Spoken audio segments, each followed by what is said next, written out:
all that is possibly required. Very constructive. Have we finished? I call the honourable member Richard Prosser. Thank you, Mr. Speaker. I rise on behalf of New Zealand First to take a call on this, the second reading, notwithstanding that it is actually the first reading of the Policing Constables Oaths Validation Amendment Bill. This is retrospective legislation being passed under urgency, and in almost every other case, New Zealand First would be totally opposed to it for those two reasons alone. The fact that this House is being required to dispense with both the first reading and the committee stage of this bill is further reason for us to oppose it under normal circumstances, as is the reality that there will be no public submissions and no examination by select committee. However, this is not a typical case, and the government's reasons for bringing this bill and for bringing it in the manner in which they have is not typical either. We realise that, and we understand that a part of being a constructive party of opposition sometimes requires us to put pragmatism ahead of pedantry. This, we believe, is one of those occasions. We could have chosen to oppose this bill and the manner in which it is traversing this House on principle. We could have decried the government for trampling on the Constitution and riding roughshod over established convention, and for violating the essence of democracy and tearing down the ramparts of due lawmaking process. And in almost any other case we would. And in any other case we would be justified in so doing, and indeed it would be our constitutional duty to do so. But this is not an ordinary matter, and the nature and realities of the issue which this bill seeks to address dictates that we are compelled by reasons of pragmatism to view this bill and this process through a different lens. As such, New Zealand First does endorse the use of this process in this case, and we will therefore support the passage of this bill. This bill is a short, simple instrument of legislation, Mr. Speaker.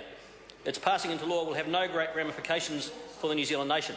In fact, it will go unnoticed by ordinary people as they go about their everyday lives.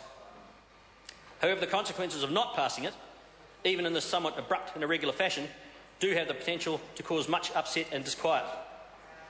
This bill corrects what is in reality nothing more than a technical error in the process of the re-swearing in of a small number of returning former police officers. These are officers who have been police constables in the past, who have been sworn officers and who have carried out police duties in that capacity. They have left the service of their own volition and then chosen to return. In doing so, it is required that they be re-sworn. However, for a small number of them, some 63 in total, sometime during the period through which they were out of the police force, the rules around who was and was not authorised to carry out that re-swearing changed.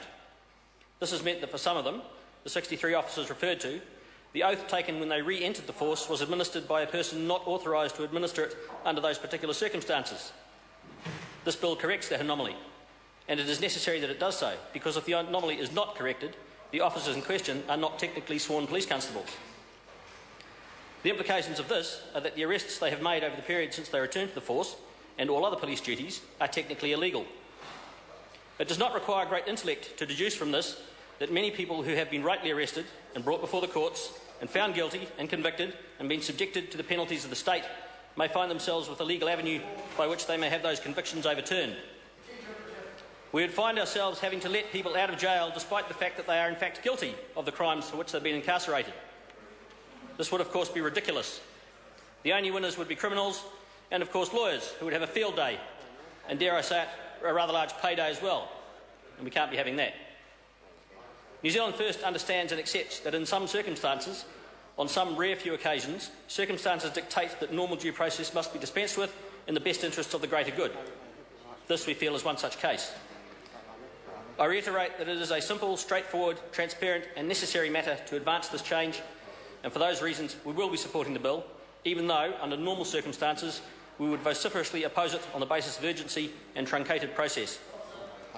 I do not intend to take up any more of the time of the House or give the legal vultures any more time to circle before closing by saying again that New Zealand First supports this bill. Thank you. Thank you. I call the honourable member Mike Sabin.